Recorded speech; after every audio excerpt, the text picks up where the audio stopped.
Mystics, it is so good to be back with you. We are delighted to be here. Hey, do you know the pop culture phrase, you had one job? That's what we're talking about today on the Mixed Up Mystics podcast. You had just one job. And fortunately, it's a job you're going to love, and it's a job that's going to make you feel so much better.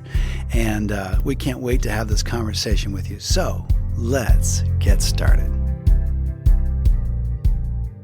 This is a production of Pioneer Dream, celebrating 30 years of moving stories for corporate, nonprofit, and entertainment partners. Please help us keep the conversation going by rating, liking, and subscribing to this podcast. Thank you.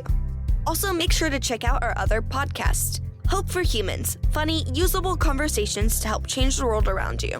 And Got a Minute Mini Podcast, presenting funny stories and independent music, all in about 15 minutes. Now, here's Jay and Anjanette Webster. Mystics, it is so good to be back with you. Thank you, Evangeline, for introducing us. Hello, Anjanette. Hey, how are you? Welcome back to the Pioneer Dream Studios. It's been a minute. It has been about 3 weeks. We survived the end of school and the end of May, and then we headed off on a great vacation adventure. And we shall be back. You, our fellow mystics, had a chance to enjoy our sister podcast, the Got a Minute Mini Podcast, and we appreciate you hosting the podcast for us, friends, and taking it into your heart as if it was your very own. And but yes, it is so nice to be back with you. We've had a great time. Yes. Hey, we're going to talk about some pretty interesting and fun stuff today. But before we get into it, I wanted to tell you, remind you that we have a Facebook page associated now with the Mixed Up Mystics, and it's a great place to get a little connection to us, give us some feedback. We're going to post things about the podcast on there. There may be some bonus materials and stuff as we go. So anyway, just go to your Facebooks and search Mixed Up Mystics, and you'll find us there and be a follower, subscriber, or devotee, whatever it is, things called. But do that while you're there. I like it. Yeah, that's going to be a fun forum. I'm looking forward to that. And we have a little fun thing, speaking of, on June 19th. What's happening on June 19th? We have our final Dreamers Live of the year, well, of the school year, really, Yes. or this year. Anyway, coming up, we'll be here at the Loft. We're calling it Hot Summer Nights. Should be Yes. fun. I'm not sure what we're talking about yet, but I bet you know. Yeah. We're going to have cool treats and cool beverages and be celebrating summer. And then right after Dreamers, we're going to be meeting back up at Unity Square for the first ever Juneteenth event in Unity Square, which is super cool. So it's kind of The a Full Flavor Kings are going to be there. Yeah, There'll be live food music. trucks. There'll Yeah. be all kind. You bring a lawn chair and hang out. yeah. So we'll be the warm-up act for Yes. Juneteenth over at Dreamers Live. What But does it it should cost to be get into a Dreamers Live event? fun. It's free, That's a absolutely pretty free. good price, actually. Includes munchies and free drinks, lots of good people, friends. Yeah. Uplifting conversation of some sort. Yes. And and then everybody's welcome to come join us over at Unity Square. As we say, a good time had by all. It will be.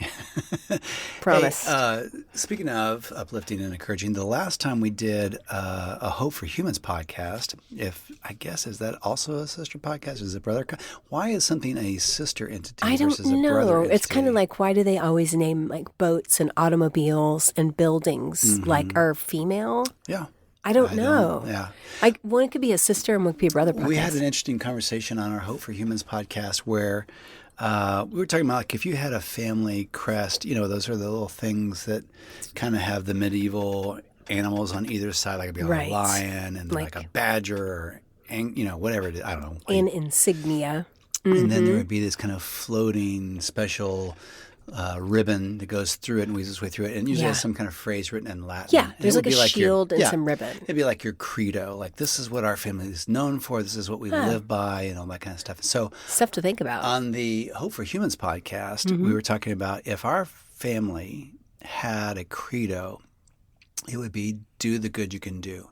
That's essentially kind of what our objective or mission or statement is. Like if you're trying to say this is who we are, that's kind of what we do. And then you and I had this interesting conversation as we were traveling, as we're wont to do. Did we have time for a conversation? It was rare. It was during the breakfast that the hotel had, and that there were three of us traveling, and so but it only came with two breakfasts And so we had to lie to Evangeline that, Yes. and tell her that we weren't doing anything. No, we brought her back food all the time. But it was Yeah. like, they said, well, these 2 breakfasts come with your Yeah. hotel stay. And they're like, oh, that's so generous. Great. Well, there's actually 3 of us. What does it cost to add on a 3rd person? They're Yeah. like, yes, that would be $33 Yeah. a day. And I'm like, well, she doesn't She need to eats eat. like 2 bites. So There's no way we're going to pay $33 we don't worry. We brought her back some for fruit a and a bagel. 14-year-old to eat I know, over there. right? And, Exactly. At first, when he said it, I thought he meant 3. Yeah. He goes $3. I was like, oh, okay, yeah. And he goes, 33. I was like, okay, yeah, no.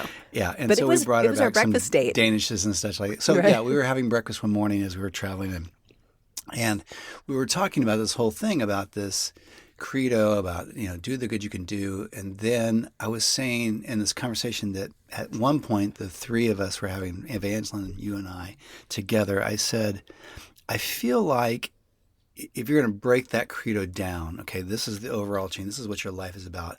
But if you wanted to break that credo down into daily steps, how do I live that out?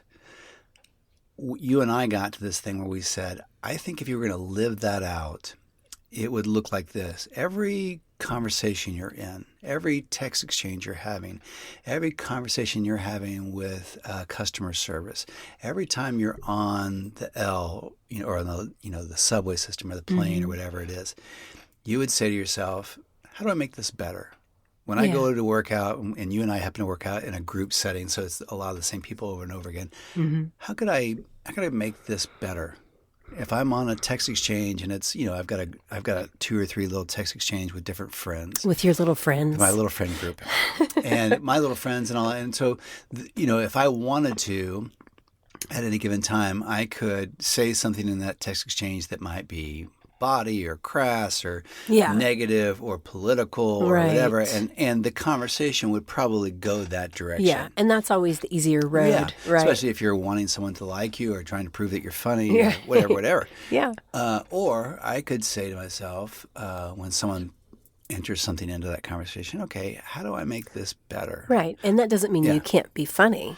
It doesn't mean you can't be funny. Doesn't mean you can't give someone a chance to vent. Doesn't mean you can't commiserate with somebody. But the question is ultimately, am I helping here? Yeah, is what I'm doing or what I'm saying in this moment helping? And of course, there are definitely times where, we're human and we don't live up to that. But yeah, to try and aspire to that in most situations, especially in frustrating situations where you look around and you go, ugh. Well, and it's interesting with a teenager who's going to be a freshman in high school to start entering that conversation because, we live, especially at that age, I think we continue this way, but at that age, we were all so insecure and you just want people to like you. Yeah. And sometimes humor or crass humor, all that kind of stuff is the easiest way to draw attention to yourself or be liked or something like that to prove that you're cool. Right. And or being snarky, all the time. So trying to help your teenager understand that your goal here is to make things better. And I can still remember people that we went to high school with. We did a podcast on Hope for Humans recently with 5 or 6 people that we went to high school with. Oh, yeah. Mm-hmm. And I can remember one of the people on that podcast was Russ Vaclaw. Yeah. And we were not that close in high school. We didn't run in the same circles. He was a really nice guy and all that stuff, but we weren't in the same spots. Plus your drug use. Yeah. And I was just the bad boy. I was the loner. Yeah. And we were doing something for FBLA, which I was not a part of. But Future Business Leaders of America. Yeah, and you guys were supposed to build a float for the parade. This is back when people did actual floats. Yes. And I was interested in you, which somehow made me interested in putting together a float. And so I came to join the Build the Float Day. Right. And at some point in time, all of us got in the back of a pickup truck and someone was taking us from one part of the destination to the next. And I remember someone broke out some humor, it was probably sexual in nature or something like that about girls and this, that, and the other. And talking about what their objectives were and their goals were and all that kind of stuff. And I just remember Russ, and he wasn't dogged about it or mean about it or anything. He says, I don't know. I guess I just don't find that funny. Oh, and, nice. And it just kind of redirected the conversation. It also gave everybody else who was uncomfortable in the moment a chance to say, oh, yeah. And no one shamed the other person or anything like that. It was just, it gave anybody who wanted a chance to get off the boat, Yeah. And also very brave. I mean, especially like exactly. in teenage age, that's so hard he to. just had enough personal conviction and enough personal confidence and probably a sense of morality that said, well, this isn't right. I don't want to do this. And so that's awesome. The response of that brave decision was it just let everybody else off the hook. That's cool. And redirected the conversation. Yeah, it's sort of like everybody moved on. It's what he could do to make this better. Yeah. And if somebody wanted to continue in that line of conversation, I'm sure they could have. And the rest would have just gotten on and started a different conversation somewhere else on the other side of the truck bed. But, so I think in this conversation we're having with our daughter, trying to get, your whole goal as a parent is to try and help get your child to the person they were meant to be, the person they were designed to be. That's a good way to put it. And not get sidelined somewhere in there by, societal expectations or any of those other things. So, we had that conversation, but, I think that's it. Like, if your goal is to do the good you can do, well, the daily application of that is to ask yourself on pretty much any scenario, how do I make this better? Somebody's coming to the house, have coffee. Somebody's, showing up for this, or I'm going over to go do that. How do I make that better in this process? Yeah. Is there some encouragement? Is there if I just give this person 5 or 10 extra minutes, does that make it better? If I let this person vent for a minute and just really be honest, does that make it better? Yeah. I remember the conversation now over the they had salmon at this breakfast. And it's salmon. It was a nice breakfast. Fresh guacamole and eggs and capers fruit. And onions and pastries. I kind of missed the may have breakfast. had some champagne. I don't know. They did, yes. We were in a different country and they were fancy. So that didn't count in a different country. No, absolutely not. So, no, it was great. But I remember the conversation now because we were talking about a family credo. Yeah. And the idea that a credo is more like an overarching, like a thematic, like a goal. So to do the good you can do in the world, in your life. And you were saying is, what good can I do here? What's the better? How can I make this better? Is that different than that? And so as we're wont to do when we have champagne and deep conversations, I said, well, I think that what can I do to make this better is sometimes responsive. Yes, so, we know that when we set out in a day, hopefully, and we fail and, but we're going to try to do the good we can do in that day. It's kind of a directive. It's a directive. Yes. Like this is, but how can I make this better? There are some things we have control over in a day, and there are lots that we don't. Yeah, like, for instance, that's the responsive part. Yeah, that conversation that you were talking about in high school. Well, that's not something that that was for. That was put onto you, and now you think, okay, well, here I am in this situation, or here I am at work, and this person's trashing our boss, or here I am there. I didn't want to be here, but I am here now. Right. So how can I make this better? So I think that's a responsive. If you wanted to, you could wake up in the morning and you could meditate or pray or read or whatever it is you do, have your coffee, and you could say to yourself in a quiet moment, okay, what good can I do today? And you might see somebody in your mind, in your heart, and you'd say, oh, I need to reach out to them. They probably need some encouragement. They probably need someone to check on them. That's the good I can do today. Yeah. And then, like you're saying, this conversation about how do I make this better? Well, that's showing up on the spot and responding in the moment. Oh, okay, I didn't know I was going to see this person at the grocery store. I didn't know I was going to have this phone call. I didn't know this was going to happen today. Now, how can I make this better? Yeah, I like that. And it is, I think that is a great, for those of you, our Mystics listeners, I'm going to guess most of you do some sort of quiet reflection or some time in the morning to try to, or as I say, it's my time to collect myself before I wreck myself. So a lot of times prayer for me is like, God, please help me. I got this going on today and we've got a teenager and there's this and, just help me be aware. But then when I ask and when I'm being quiet, I can say, please use me to bring good into the world today, whatever that looks like. And then those things do appear. Yes. So I love starting the day, with that in mind. But the response to the other is, okay, here I am. Yeah. There's been a fender bender and somebody hit my car. Yeah. So I didn't plan on that. Right. But what can I do to make this better, even for the other person, Yes. even if they were the perpetrator? You know? This is, as far as the teachings of Jesus is concerned, I think this is what we might call salt and light. So it's the thing of Jesus saying, we're intended to flavor things. We're Yeah. intended to bring flavor to things when we come in contact with them. And it's also the thing in this conversation between you and I, and also with our daughter, of saying, okay, if you just look like everyone else around you, if you're only continuing the flow of negativity or whatever is happening, well, then that's, as Jesus says, what do you do when salt loses its flavor? Yeah. What good is it? What good am I in that scenario if I'm not making it better? If I'm not adding to, well, then in a lot of ways, according to the teaching, Yeah. I'm like the salt that's useless now. Yeah. It's So, pretty interesting. Yeah. Well, So and it's our job. It's our goal. Yeah, it is. And what's funny is we try not to live this way, but we live in a culture that's like, well, what's in it for me? Mm-hmm. And the funny thing is, when you think about that, like, why do we do the good? Why do we try to make things better? Mm-hmm. Well, we're compelled because we feel loved by God. Right. And we feel like there's been a lot of, quote, grace in our life. And so that makes you want to offer that to other people. Right. But also, the interesting thing is there are so many benefits. Like Yes. going back to that, Absolutely. if you're in a conversation where somebody is trashing your boss, sure, it's easy to go along with that. And we've Mm-hmm. all done that, not said things we should have or stood up for the right Right. thing. But you leave that feeling wrong inside, Yes. feeling bad inside. But when you are able to stand up or, lovingly redirect a conversation, you feel that lift. Mm-hmm. And when you're able to respond and make a situation better, you bring joy to the other people Right. that you're around, but it also lifts yourself as well. Yeah. I mean, I feel like it's a better way. Another thing about having a teenager is you're always having, you think you know what you believe until you have a person that's looking at you Absolutely. like, why do we do this? What does Right. it matter? Why do we do this? Because my dad used to say growing up a lot, and shout out to my dad who we, Yeah. talk about every episode, I feel like, Right. but he said, I remember, I'd be like, Dad, why are we doing this? He's like, because it's the right thing to do. Yeah. And I'd be like, okay.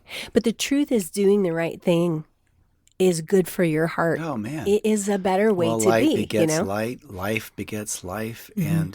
and on so many levels, it's karma is not necessarily a term that we associate with Christianity, though the principle is true. Sure. It is you get what you give. Mm-hmm. It is that when we sow these seeds, this is what comes up. It is. So if you want hope, well, then we sow hope. Yeah. If you want peace, then we sow peace. If you want light and goodness, then that's what we sow. And in these conversations, that's our opportunity and our job. It's also the thing that we're asked to do, that we would treat others as we want to be treated, Yeah.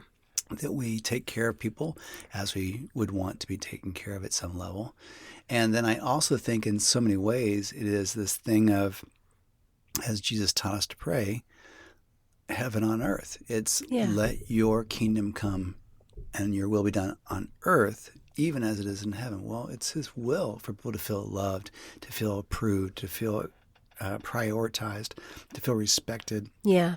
And so that is bringing heaven on earth when we do that stuff. I love that. And if you want your life to be better, Yeah.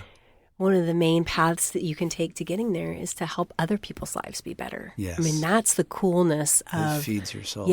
of the gospel. Like when we peel back, which we try to do on this podcast, all the periphery crap that is, surrounds religious systems and all that. If you just look at what Jesus taught, I mean, that's the crux of it. Yes. Like we joke about it, but it's like Mr. Rogers and the Golden Rule. I mean, that's it. If you want your life to be better, help make other people's lives better. Yeah, And absolutely. it's a better way to be. Yeah. But I do think that's a cool way to think of it. One is like an overarching credo, like a theme, like what you hope your life does. Right. And then the other is a daily, all right, what can I do to make this better? Yeah. Yeah, and I don't want it to become a pressure for people. I mean, I sometimes, do. I hope they feel terrible and really judged. sometimes, it's the thing you can do to make it better is to be quiet. Oh Sometimes, my gosh, a lot of times, right? sometimes the thing you can do is just to be at peace and to give someone the floor and let them, give their instructions or directions without being interrupted. Maybe that's what you can do. Yeah. But I do laugh at it because it's almost like the pop culture phrase, you had one job. You just had one job. And so for us, you had one job, and your one job is to make it better. Yeah. Your one job was to go in to the Starbucks or the coffee shop and order coffee and make it better by acknowledging the humanity of the person across from you who's taking your order, who's been through 300 people today already. Yeah. And so your one job is to make it better. Sometimes your one job is just to get through the line quickly and not weigh somebody down and interrupt the process. Yeah.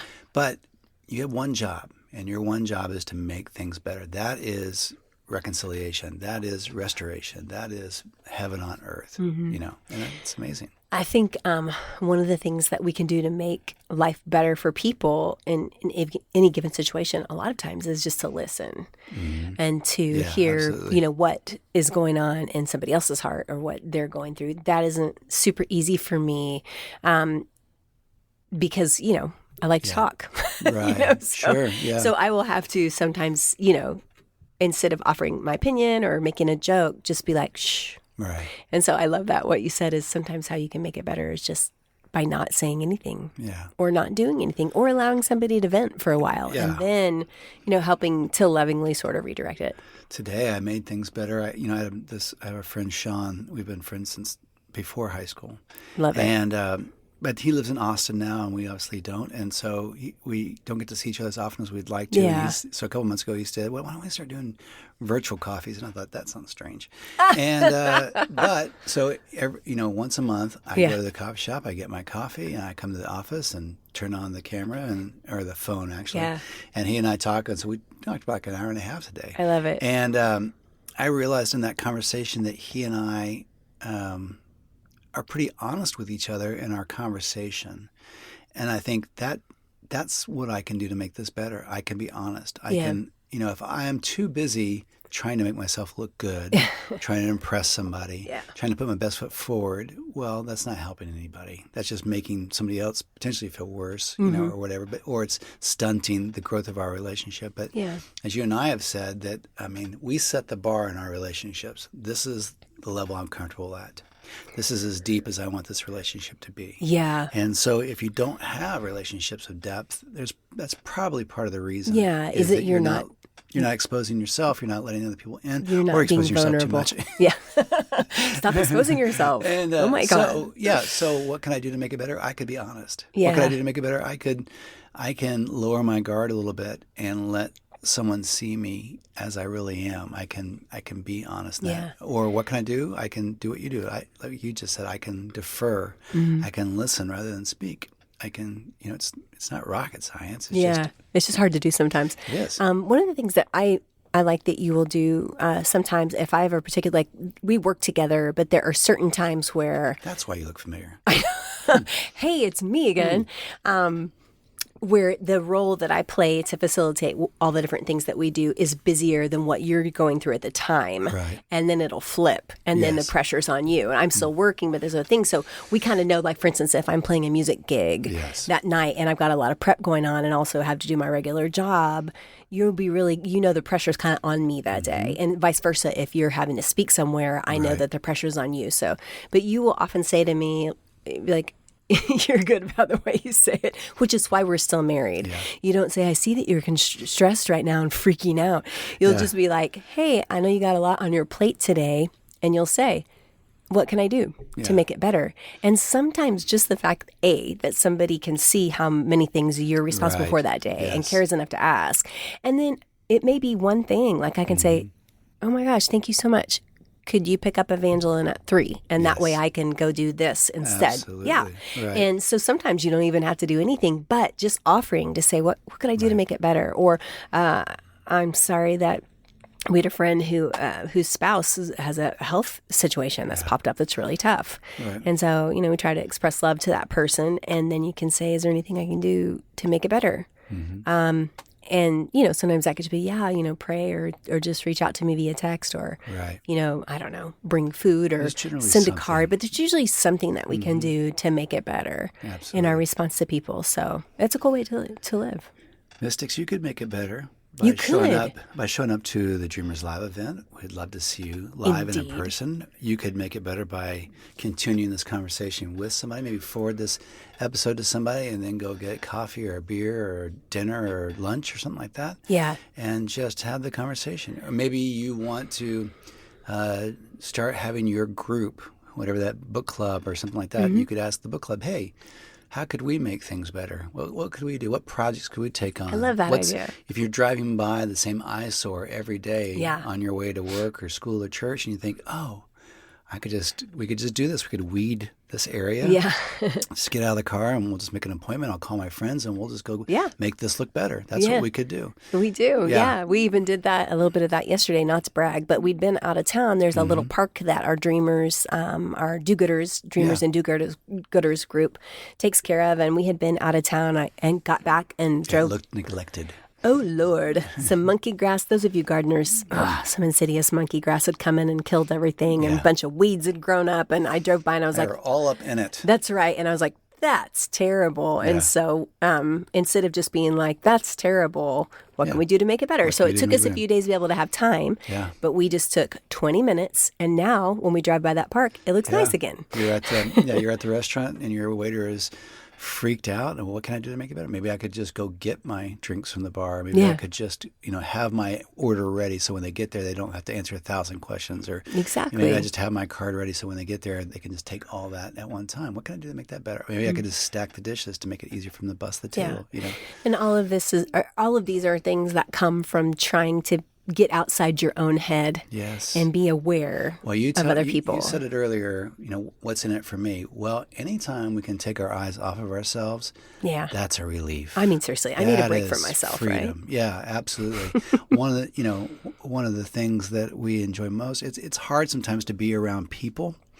To get yourself out of the house and you think, I'm tired and I don't want to do that. And we felt that, especially since we've been back from traveling, sometimes it's hard to reintegrate back into something. Yeah, I got a lot of catch up. And, but the more we're around people, the more we take our eyes off ourselves. And then generally the more healthy we feel after that. And Yeah. so the idea of thinking about somebody else's need, man, that's 15 seconds where I'm not thinking about me. That's like a 15-second break from me. I know, right? And what a joy that is. It is a joy. And I mean, the truth is, making things better for other people makes things better for Yes. Yeah. And, we live off that. We get a contact high from it for sure. you. Me too. Yeah. I'm going to go try to make the day better. How about you? Mystics, you have made this better for us. We are so grateful. As Evangeline will say, please continue this conversation. Also, come see us on June 19th at the Pioneer Dream Loft and the Center of the Known Universe in Paros, Oklahoma.